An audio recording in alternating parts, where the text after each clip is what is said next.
सागर वाले जंगल में रानो चिड़िया और उसकी बहन पारो चिड़िया रहा करती थी। उन दोनों में बहुत प्यार था। वो एक दूसरे की हर बात पर विश्वास करती और एक दूसरे का ख्याल रखती। पारो बहन, प्लीज मुझे यूनिवर्सिटी में एडमिशन ले देना, मैं बहुत मेहनत करूंगी। रानो, तुम्हें नहीं पता, हमारे जंगल की यूनिवर्सिटी में बहुत आवारा पक्षी पढ़ते हैं, इसलिए रानो बहन, बस अब आगे मैं तुम्हें एडमिशन नहीं लेकर दे सकती। पारो बहन, मैं बस अपनी पढ़ाई पर फोकस करूंगी, प्लीज ले देना। रानो, मैंने कह दिया ना, नहीं मतलब नहीं। मैं नहीं बोलती आपसे। रानो चिड़िया अपनी बड़ी बहन पारो चिड़िया से नाराज हो जाती है और घर से निकल आती है। रानो चिड़िया नदी किनारे आकर बैठ जाती है और रोने लगती है। मैं कह तो रही हूँ कि मैं अपनी पढ़ाई पर फोकस करूंगी। पारो बहन क्यों नहीं मान रही मेरी बात? मैं भी पारो बहन से बात नहीं करूंगी।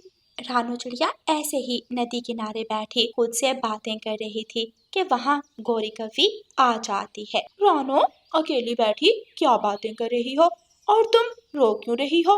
गौरी, मैं यूनिवर्सिटी में एडमिशन लेना चाहती हूँ, लेकिन पारो बहन नहीं मान रही। गौरी एक बहुत चालाक कवि थी, लेकिन रानो चिड़िया उसकी चालाकियों को नहीं जानती थी। तो इसमें क्या है, भला पारो तुम्हें क्यों नहीं लेकर दे रही एडमिशन? मेरी अगर तुम्हारे जैसी प्यारी सी बहन होती तो मैं कभी मना ना करती। पारो तुमसे प्यार ही नहीं करती। नहीं नहीं गौरी, पारो बहन मुझसे बहुत प्यार करती है।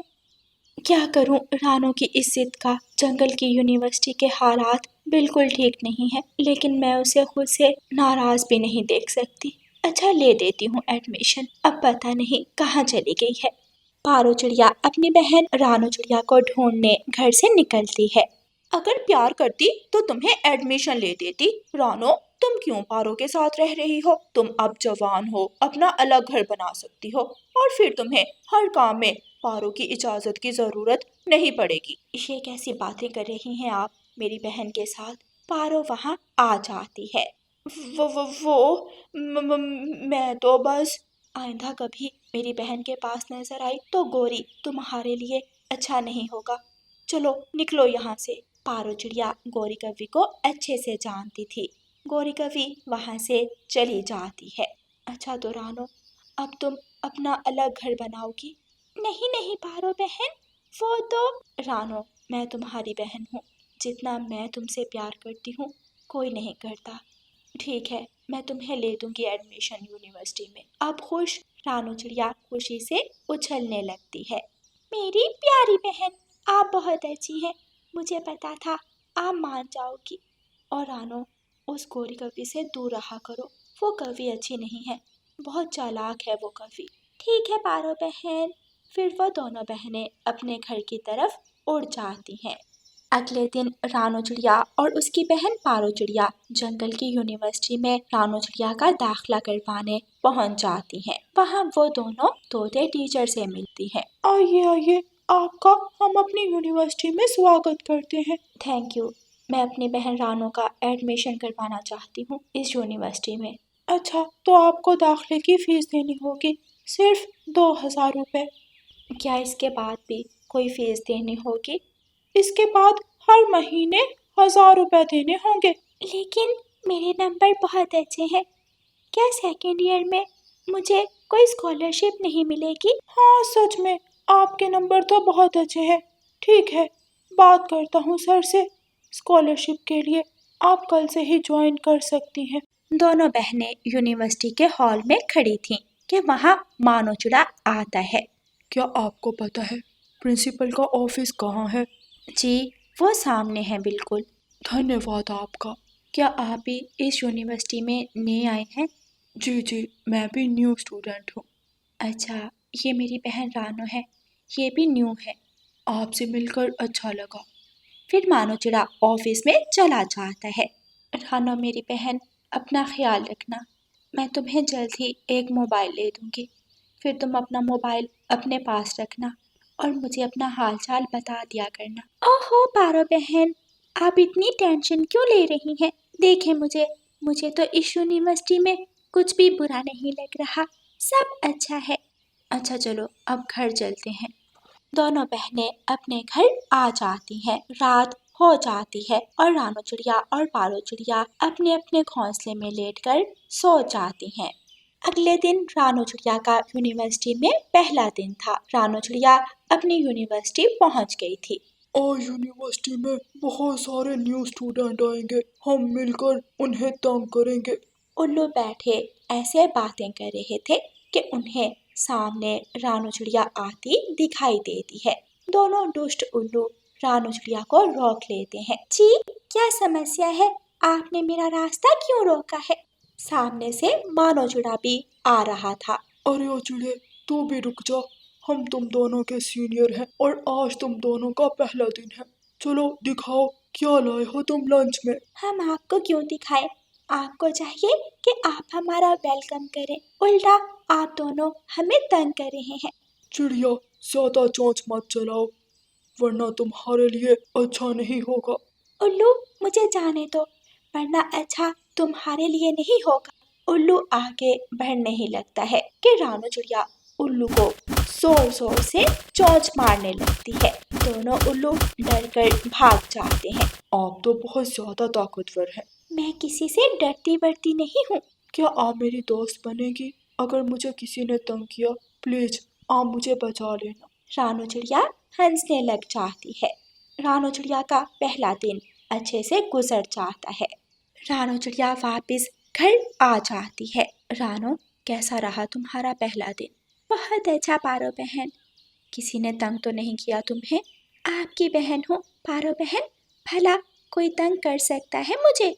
जो भी तंग करेगा उसे नानी याद करवा दूंगी उसकी। पारो हंसने लग जाती है। अच्छा, मैं भोजन लाती हूँ, तुम नदी से चोंच धो आओ। ऐसे रानू चिड़िया यूनिवर्सिटी में रहना सीख जाती है।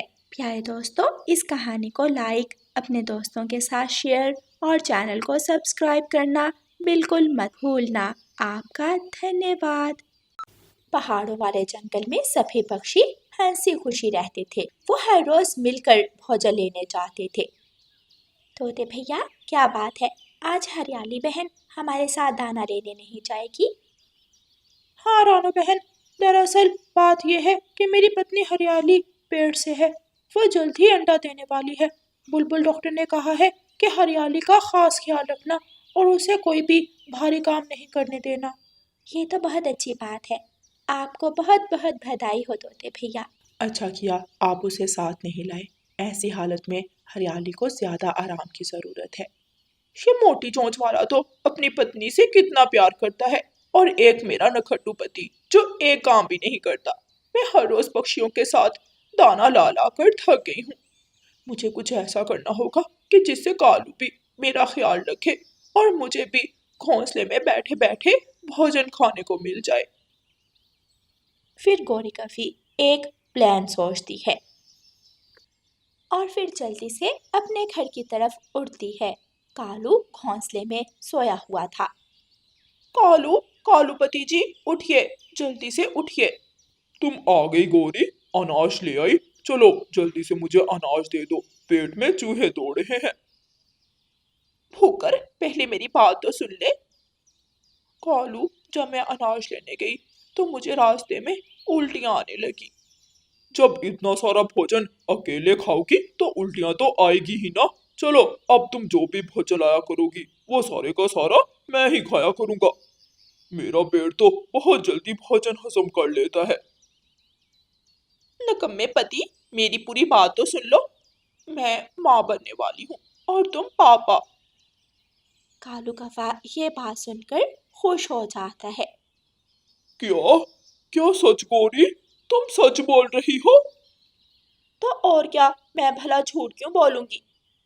गौरी, तुमने तो ये बात बताकर मुझे खुशी कर दिया। अब जल्द ही हमारे घर भी नन्हे मुन्ने बच्चे होंगे। मैं तो अपने बच्चों को खूब सारा भोजन खिलाऊंगा। अपना भोजन लाते हुए तो तुझे मौत पड़ती है और बच्चों के लिए दाना लाओगे। नहीं, मैं सच कह रहा हूँ, मैं अपने बच्चों के लिए बदल जाऊंगा। लगता है प्लान काम कर गया। अब सारे काम इस नखट्टू पति से ही करवाऊंगी। गौरी ऐसा सोचती है और अपने पति कालू कौवे से कहती है। कालू जी, मुझे बुलबुल डॉक्टर ने बताया है कि मुझे अब खास आराम की ज़रूरत है, इसलिए अब मैं कोई भी घर का या बाहर का काम नहीं कर सकती।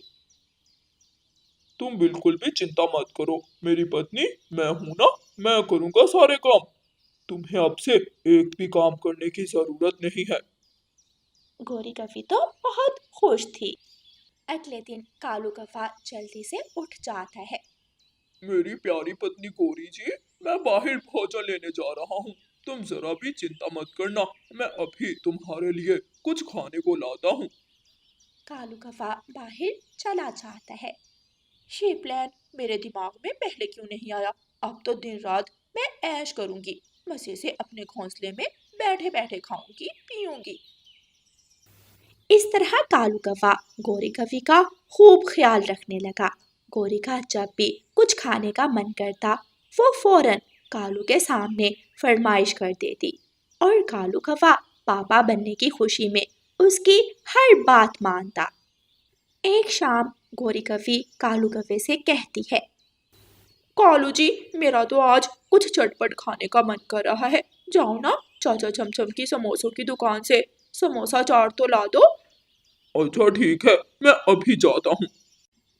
कालू कौवा घर से चला जाता है। आधे रास्ते में उसे याद आता है।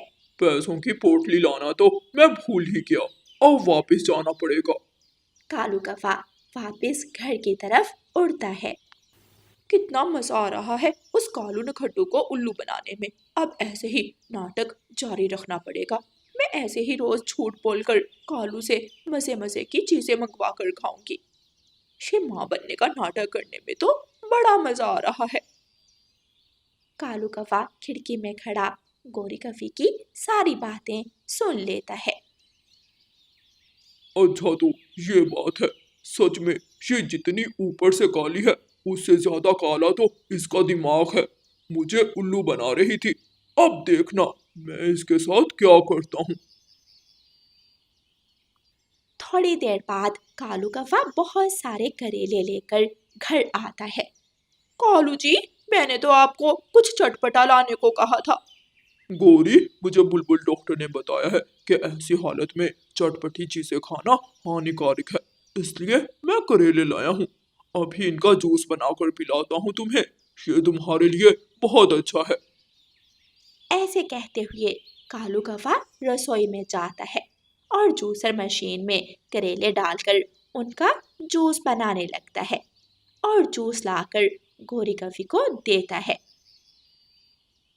और अपने पंख से एक बड़ा सा बर्गर निकालता है। कितनी गलत बात है, अपने लिए बर्गर और मेरे लिए करेले का जूस। हाँ तो तुम माँ बनने वाली हो, मैं जो मर्जी खाऊं पीऊं, लेकिन तुम्हें सब्जियों का जूस पीना पड़ेगा। कल मैं तुम्हें टिंडों का जूस पिलाऊंगा। गोरी कौवी और कुछ कर भी नहीं सकती थी। वो कालू कौवे को दिखाने के लिए करेले का जूस पीने लगती है। अगर ये नाटक ना करती तो कालू का सारा बर्गर मैंने ही छीन कर खा जाना था। अब आएगा मजा, मुझे पागल बनाने चली थी। मैं रोज इसके सामने मजे मजे की चीजें खाऊंगा ताकि ये खुद ही सच बोल दे। गोरी कौवी घोंसले में बैठे बैठे बोर हो गई थी। अगले दिन वो बाहर जाने लगती है तो कालू उसे रोक लेता है। कहाँ कहाँ चल पड़ी मेरी पत्नी जी? मेरे आगे से हटो, मुझे बाहर जाना है। हरगिज नहीं, बाहर का मौसम आज खराब है। मैं नहीं चाहता कि तुम बाहर जाओ। अगर तुम बीमार पड़ गई तो फिर क्या होगा? तुम अपने घोंसले में बैठी रहो। ऐसी हालत में तुमने सिर्फ अपने घोंसले में बैठना है। क्या मुसीबत है, ये नाटक तो अब मुझ पर ही उल्टा पड़ रहा है। काश ये झूठ ना बोलती तो अपनी मर्जी से जहाँ जाना चाहती चली जाती। रानो चिड़िया कौवों के घर आती है। कैसी हो गौरी बहन? मैंने सुना है आप पेड़ से हो। हाँ, तुम यहाँ क्यों आई हो? मैं तो ये बताने आई थी कि हरियाली बहन ने अंडे दे दिए हैं। पूरे 6 अंडे दिए हैं। गौरी बहन, आप कब अंडे दोगी? हाँ गौरी, इतना समय हो गया है लेकिन तुमने अभी तक अंडे नहीं दिए। तो मुझे क्या पता, मेरा अभी समय नहीं हुआ, जब होगा तब दे दूंगी। कालू भैया, आपको गौरी बहन को लेकर बुलबुल डॉक्टर के पास चेकअप करवाने जरूर लेकर जाना चाहिए। हाँ रानो, तुमने ठीक कहा। चलो गौरी, चलो मेरे साथ, अभी बुलबुल डॉक्टर के पास चलो। गौरी समझ जाती है कि अब उसका झूठ और काम नहीं आएगा, इसलिए वो आखिरकार सच बोल ही देती है। कालू जी, सच तो ये है कि मैं कोई माँ नहीं बनने वाली। मैंने ये सारा नाटक इसलिए किया ताकि तुम काम करो और मैं अपने घोंसले में आराम करूं। गौरी, भला ये भी कोई मजाक वाली बात हुई? तुमने अगर कालू से काम ही करवाना था तो कोई और प्लान सोचती। अब कालू भैया का कितना दिल दुखेगा। मुझे तो पहले ही इसके नाटक का पता चल गया था। आई बड़ी मुझे पागल बनाने वाली। क्या मतलब, तुमने मुझे जानबूझकर करेले और टिंडे का जूस पिलाया? कालू हंसने लग जाता है। हाँ तो और क्या, तुम्हें क्या लगा तुम्हारा पति इतनी आसानी से उल्लू बन जाएगा? मान गई मैं तुम्हारी चालाकी को। कालू भैया, गौरी तो मां नहीं बनने वाली, लेकिन आपको चाहिए कि गौरी के साथ भोजन लाने में इसकी मदद करें। आप दोनों को मिल बांट कर काम करना चाहिए। हाँ रानू बहन, मैं समझ गया। अब हम दोनों हर काम साथ साथ करेंगे। गौरी कवि अपने पति की ये बात सुनकर बहुत खुश हो जाती है और फिर रानू चिड़िया वहां से चली जाती है। प्यारे दोस्तों, इस कहानी को लाइक, अपने दोस्तों के साथ शेयर और चैनल को सब्सक्राइब करना बिल्कुल मत भूलना। आपका धन्यवाद।